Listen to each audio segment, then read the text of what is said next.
آئے تو تھے سوال کر کے حضور کو لاجواب کرنے، لیکن اللہ کی مرضی یہ ہوئی کہ جو حضور کو لاجواب کرنے آئے ہوئے تھے خود وہ حضور سے محبت کر کے اسلام میں داخل ہو گئے۔ یہی کچھ واقعہ اس وقت ہوا جب حضور علیہ الصلوۃ والتسلیم کی بارگاہ میں چند یہودی آئے اور انہوں نے سن لیا تھا کہ حضور نے اپنی نبوت اور رسالت کا اعلان کیا ہے، تو یہودیوں میں سے ایک بڑے عالم جن کو احبار کہا جاتا ہے، انہوں نے لوگوں سے کہا کہ اگر یہ واقعتاً نبی ہیں تو ان سے چند سوال کر لیجیے، اگر اس کا صحیح جواب مل جائے تو ہم بھی مان لیں گے کہ واقعتاً یہ نبی ہیں، اور اگر اس کا جواب نہیں دیتے ہیں صحیح تو ہم یہ سمجھیں گے یہ جھوٹے ہیں اور دنیاوی شہرت حاصل کرنے کے لیے یہ سارا کچھ معاملہ کر رہے ہیں۔ چنانچہ لوگ آئے اور حضور علیہ الصلوۃ والتسلیم کی بارگاہ میں چند سوالات انہوں نے قائم کیا۔ پہلا سوال یہ تھا کہ جناب نبی رحمت آقا سے یہ پوچھا جائے کہ اصحاب کہف کون لوگ تھے، اصحاب کہف کون لوگ تھے۔ دوسرا سوال یہ تھا کہ روح کسے کہتے ہیں، روح کی حقیقت کیا ہے، روح کے تعلق سے بتائیں، روح جان۔ تیسرا سوال یہ تھا کہ انسان جب جنت میں جائے گا تو جنت میں مہمان ہوگا، تو مہمانی کے طور پر جنت میں اللہ رب العزت اپنے بندوں کو کون سی غذا کھلائے گا مہمانی کے طور پر، کیونکہ مہمان جب پہنچتا ہے کوئی تو مہمان کو کچھ غذائیں خاص پہلے دی جاتی ہیں، اس کے بعد پھر کھانا پینا جو بھی ہوتا ہے۔ ایک سوال یہ بھی تھا کہ ذوالقرنین کون تھے، ان کی کیا حقیقت تھی۔ تو یہ چند سوالات حضور علیہ الصلوۃ والتسلیم سے کیے گئے، اور ہمارے اور آپ کے آقا صلی اللہ علیہ وسلم نے یہ سارے جوابات اللہ سے حاصل کیے۔ اللہ نے اپنے نبی کو یہ سارے جوابات بتلائے، اور ہمارے اور آپ کے آقا نے یہ جواب جب قوم کو بتلایا تو قوم اپنے آپ کو روک نہ پائی، بلکہ یوں کہہ دیجیے کہ رب تبارک و تعالیٰ نے اسی سوال کو اور پھر اس جواب کو ان کے اسلام میں داخل ہونے کا سبب بنا دیا۔ اب یہاں پر ہمیں غور کرنے کی ضرورت ہے، اصحاب کہف کون لوگ ہیں، نہ تو ہم جانتے ہیں نہ آپ جانتے ہیں۔ ایون وہ زمانہ جس میں اصحاب کہف تھے یہ سرکار کے زمانے سے بہت پہلے کا زمانہ، لیکن چونکہ ان کا واقعہ توریت اور دیگر آسمانی کتابوں میں مذکور تھا، اس وجہ سے جو بڑے عالم تھے یہودیوں کے وہ جان رہے تھے کہ اصحاب کہف کی حقیقت کیا ہے۔ یوں ہی روح کا معاملہ، یوں ہی سکندر ذوالقرنین کا معاملہ، اور یوں ہی جنت میں مہمانی کے طور پر کھانے کا معاملہ بھی تھا۔ جب میرے نبی سے سوال کیا گیا تو میرے نبی نے اسٹیپ بائی اسٹیپ سب کا جواب دیا، اور قرآن مقدس کی آیتیں نازل ہوئی، اور ہمارے اور آپ کے آقا نے ایک ایک بن کے سارے سوالات کے جوابات عطا فرمائے۔ جواب سننا ہے؟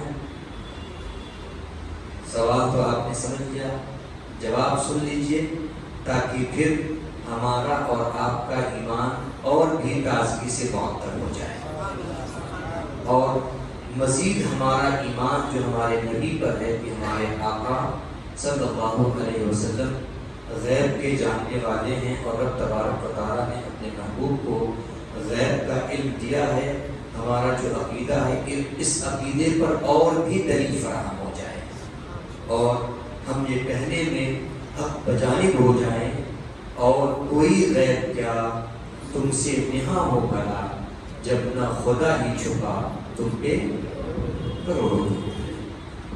میرے آقا صلی اللہ علیہ وسلم نے ارشاد فرمایا تم مجھ سے یہ پوچھتے ہو کہ جنت کا سب سے پہلا کھانا کیا ہوگا، تو لاؤ میں تمہیں بتایا دیتا ہوں کہ جنت کا سب سے پہلا کھانا مچھلی ہوگا. اور مچھلی میں بھی ایک خاص قسم کی مچھلی ہے جس مچھلی کا کلیجہ یا جس مچھلی کی کلیجی بنا کر جنتیوں کو مہمانی کے طور پر ادا کیا جائے گا. بتاؤ تو صحیح جنت میں کیا ہوگا، جنت میں کیا دیا جائے گا، کیا کھلایا جائے گا، کیا پلایا جائے گا، یہ کسی اور کو نہیں پتا ہے لیکن رب کی عطا سے ہمارے اور آپ کے آقا کو پتا ہے. دوسرے سوال کے جواب میں میرے آقا نے ارشاد فرمایا تم پوچھتے ہو کہ روح کیا ہے، سنو یہ روح کوئی دیکھنے میں آنے والی چیز نہیں ہے بلکہ یہ روح تو اللہ کے حکم کو اور اس کے امر کو کہتے ہیں. کوئی کتنی بھی کوششیں کر ڈالے پورے بدن کو چھلنی کر کے اور ایک ایک جز اور ایک ایک عضو کو نکال کر دیکھنے کی کوشش کرے تب بھی اس کو نہیں پتا چلے گا اور یہ نہیں کہہ سکتا کہ یہ روح ہے. روح کے بارے میں یہ نہیں کہہ سکتا کہ یہی ہے. ہاتھ ہے، پیر ہے، سر ہے، آنکھ ہے، ناک ہے، کان ہے، دل ہے، جگر ہے، ساری چیزیں ہیں. آپ پارٹ پارٹ کو اشارہ کر کہہ سکتے یہ فلاں ہے، یہ فلاں، یہ فلاں، یہ فلاں، یہ فلاں ہے.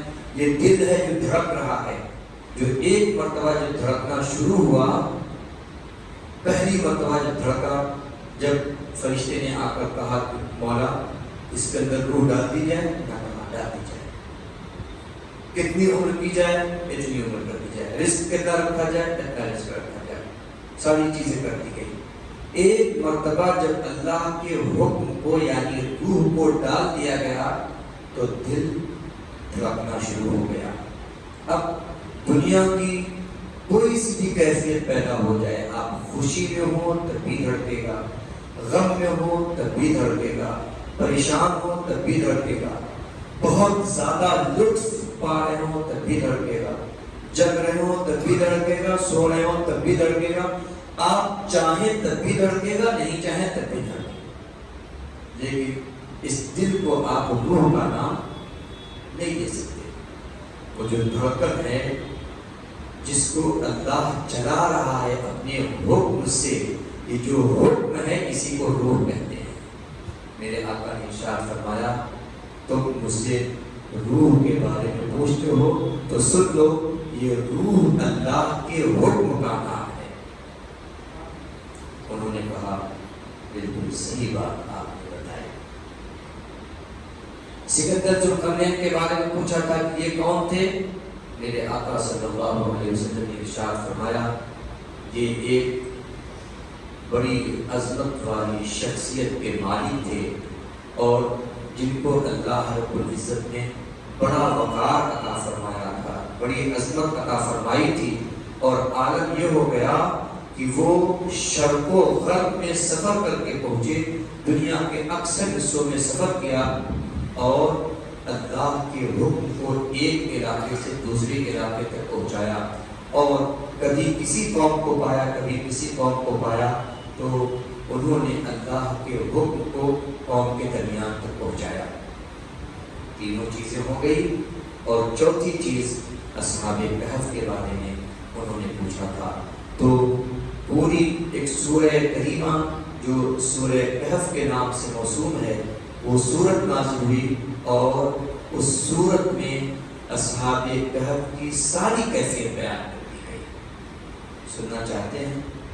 مختصراً سنا دوں، اب تو دل بھی نہیں لگے گا. ایک مرتبہ درود پاک پڑھ صلی اللہ علیہ وسلم. صلی اللہ علیہ وسلم.